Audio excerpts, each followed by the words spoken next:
Dans cette vidéo, nous allons voir comment calculer une intégrale à l'aide d'une primitive. Propriété. La fonction grand F qui à x associe intégrale de a à x de f de t dt est définie pour tout x d'un intervalle ab est dérivable sur cet intervalle et sa dérivée est la fonction f. Autrement dit, grand F, c'est la primitive de la fonction petit f qui s'annule pour x égale a.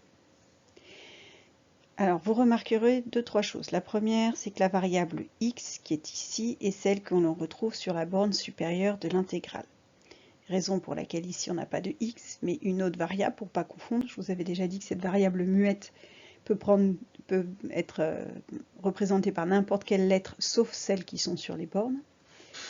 Et d'autre part, donc grand F est la primitive de petit f, ça veut dire que si je dérive grand F, j'obtiens petit f. Et en plus, c'est la primitive qui s'annule pour x égale a. Je rappelle qu'une fonction a une infinité de primitives. Mais il y en a une qui répond à une condition donnée.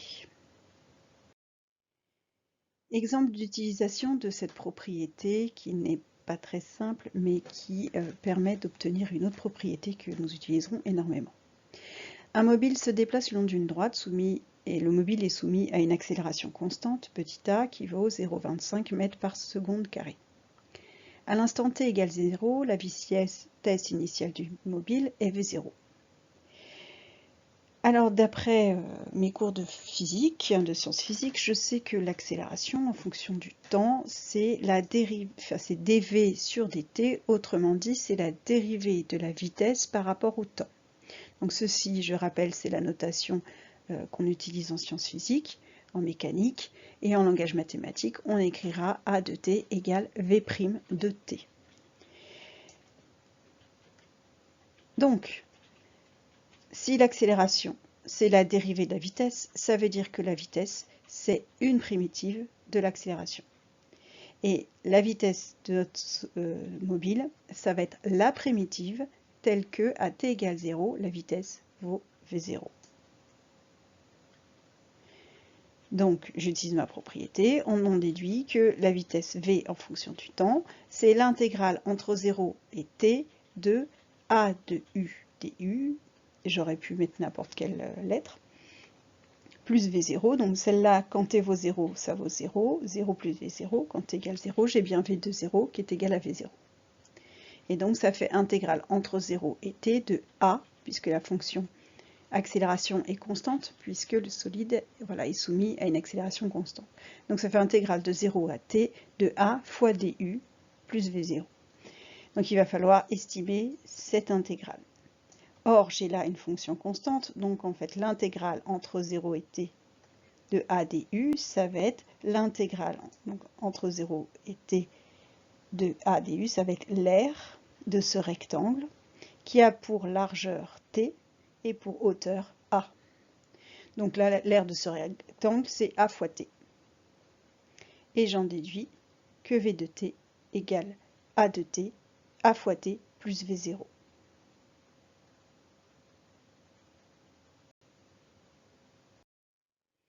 À présent, si je veux déterminer l'équation horaire de mon mobile, je vais utiliser cette relation physique qui me dit que la vitesse est la dérivée de la position par rapport au temps.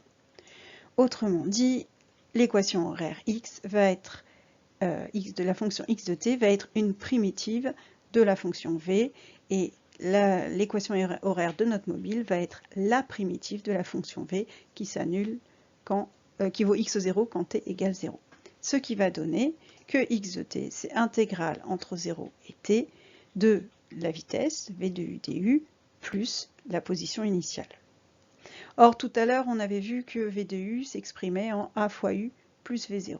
Donc, il faut que j'intègre entre 0 et t cette fonction a fois u plus v0 du, et au résultat, j'ajouterai x0. Cette fois-ci, je me retrouve à déterminer l'aire d'un trapèze. En effet, la fonction qui a u associe a fois u plus v0, c'est une fonction affine, donc elle est représentée par une droite, dont l'ordonnée à l'origine est v0, et dont le point est ici, a pour coordonnées, comme son abscisse est t, et bien son ordonnée, ça sera a fois t plus v0. Donc j'ai un trapèze. La longueur de cette base est v0, la longueur de celle-ci, c'est a fois t plus v0, et la hauteur, c'est cette longueur-là, elle vaut t. Alors je rappelle que pour calculer l'aire d'un trapèze, il faut faire base moyenne fois hauteur du trapèze. Donc V0 plus AT plus V0, ça c'est la somme, divisé par 2 pour avoir la moyenne des deux bases, fois T, la hauteur. Là j'ai V0 plus V0, ça fait 2V0, 2V0 sur 2 fois T, plus A fois T sur 2. Donc 1 demi de A fois T carré.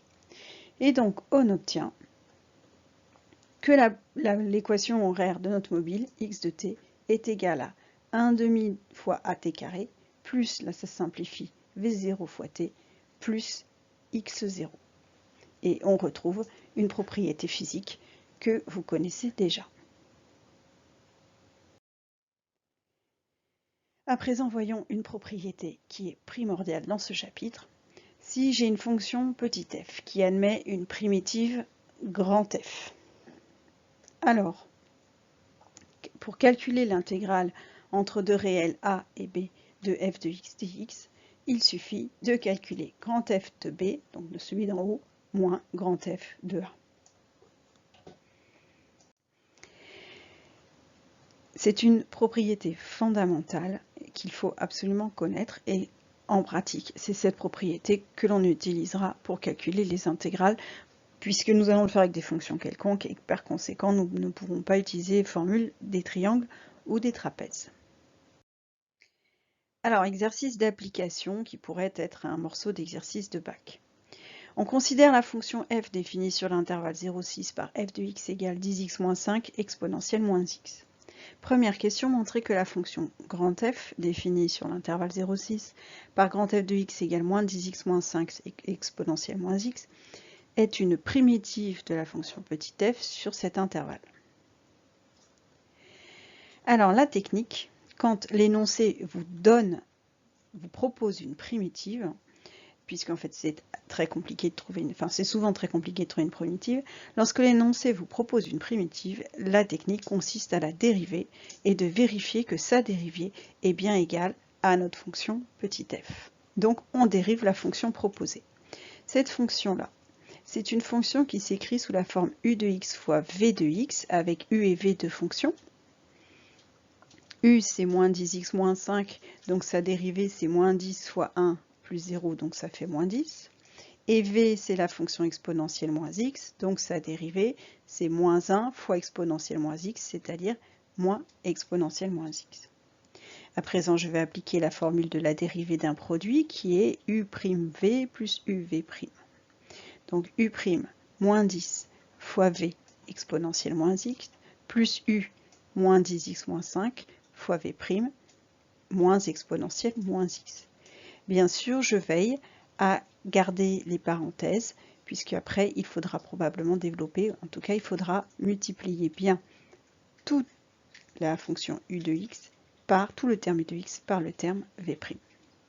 À présent, je vais, puisque ce que l'on me propose est une forme factorisée, je vais factoriser cette forme. Donc je remarque ici que j'ai un facteur commun, là j'ai exponentielle moins x, et là aussi. Et puis, alors là je suis peut-être allé un peu vite dans mon calcul, mais là j'ai aussi moins 1 fois moins 10x, donc ça fait plus 10x, et moins 1 fois moins 5, donc ça fait plus 5. Et donc si je factorise, j'obtiens exponentielle moins x fois le moins 10 qui était là, le moins 1 fois moins 10x, donc plus 10x, le moins 1 fois moins 5, plus 5. À présent, je réduis, et j'obtiens que moins 10 plus 5, ça fait 5, moins 5, pardon, et donc grand F' égale 10x moins 5 exponentielle moins x, ce qui me donne la fonction petit f. Par conséquent, on en déduit que la fonction grand F est une primitive de la fonction petit f, puisque la dérivée de grand F, c'est petit f. À présent, on nous demande d'en déduire la valeur exacte, puis une valeur approchée au centième, de l'intégrale entre 2 et 4 de f de x dx. Donc d'après le cours, on sait que intégrale entre 2 et 4 de f de x de x, c'est primitif de f en 4 moins primitif de f en 2.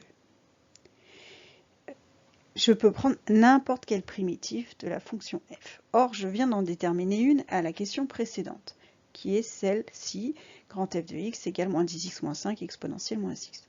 Donc je calcule grand f quand x vaut 4, c'est-à-dire que je remplace x par 4 dans son expression, et j'obtiens moins 40 moins 5, ça fait moins 45, exponentielle moins 4.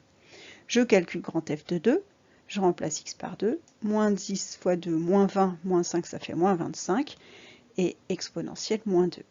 À présent, je vais écrire grand f de 4 moins grand f de 2, c'est-à-dire que l'intégrale entre 2 et 4 de f de x dx, c'est moins 45 moins exponentielle moins 4, moins 25, donc plus 25, exponentielle moins 2. Ceci est la valeur exacte de l'intégrale. Et ensuite, si je veux une valeur approchée, j'utilise ma calculatrice qui me dira que cette valeur approchée au centième est égale à 2,56. Donc en résumé, calculer une intégrale, ce n'est pas compliqué à partir du moment où on a déterminé une primitive de la fonction f.